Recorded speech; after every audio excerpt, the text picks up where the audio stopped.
first moved down here, it was beautiful. Really, we had a lot of veterans here with their families. We could go out anywhere in the community. You could leave your back and front door open. Nobody would walk in and steal anything.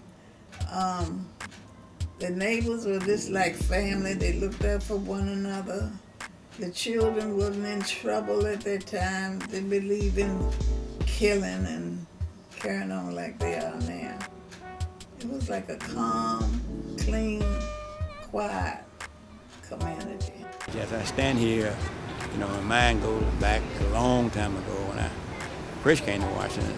I lived in Northwest, and I didn't know anything about Southeast at all. I had heard these rumors about Southeast, which weren't very positive, but I didn't know anything about Southeast, like a lot of folks did. Bird Farms was beautiful. When I first moved here, I moved over into 1123 Sumner Road. That was my first house, and I was pregnant.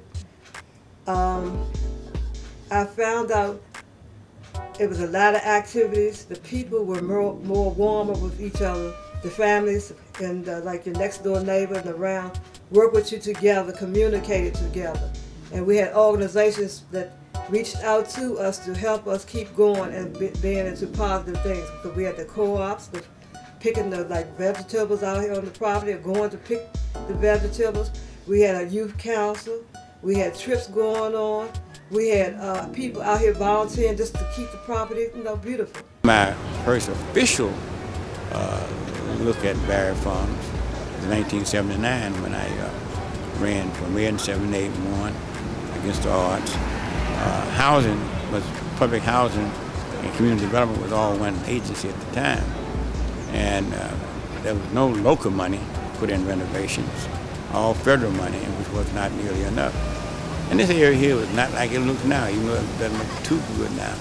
It was awful, but the spirit of the people was still depressed. They started pushing things across the river. Every time they had to put if they needed to house somebody, or especially if they needed to house black people, they just built these complexes all over the place. And then of course, on the top of all that was urban renewal. When urban renewal hits, that was the beginning of the very end. And then the city takes over and says, we're gonna do X, Y, Z.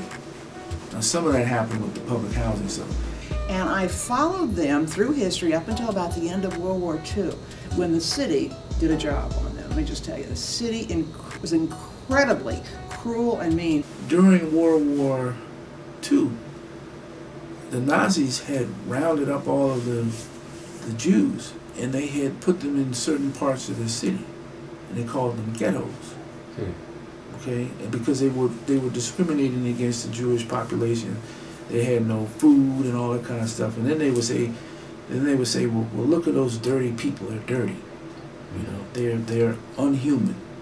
All right. So you put people in a no-win situation, and then you talk about them like dogs.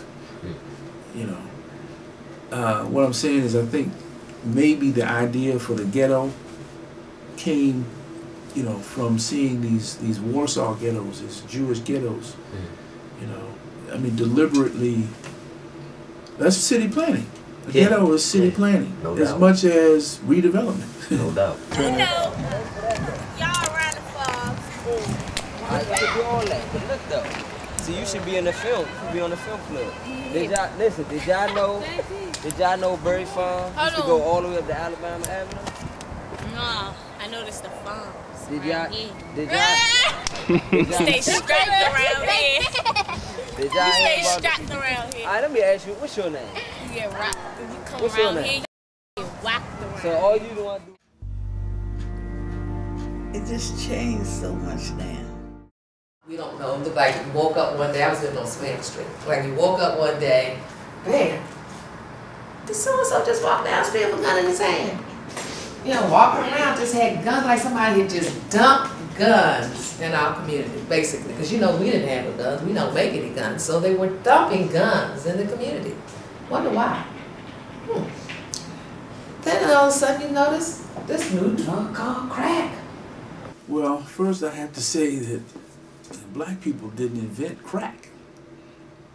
It was not a homegrown, it was, I won't say imported, it was introduced. My brother died over there, He fell right there in that block right here. He had his hands in his pocket and somebody came and snuck up on him and hit him. It's grimy, you know it's gonna be grimy. You in the ghetto or whatever. Real shit. Fullies. What kind of thing is that, man? 9mm for you. Get shot on this porch for real out this strength, man. It ain't nothing out here for me no more, you hear me? Back when I was younger, you know, you did whatever I had to do, you hear me? I'm getting old, I'm tired of this, you hear me? I'm tired of it. Can't even go to the station because you might get shot by one of your brothers, you hear me? Can't even go up the street because we beefing with somebody up the street. Can't even go down the street because we beefing with somebody down the street. Good thing I got a whip, you hear me? So I can go around the street, you hear me? Yeah. Still probably get shot at, you hear me? Yesterday we was about to get shot at. People dying every day, you hear me? It shouldn't be like that. Everybody on this road now probably beefing with the next door, they beefing with them, and they beefing with that next door. Oh, it's probably something stupid.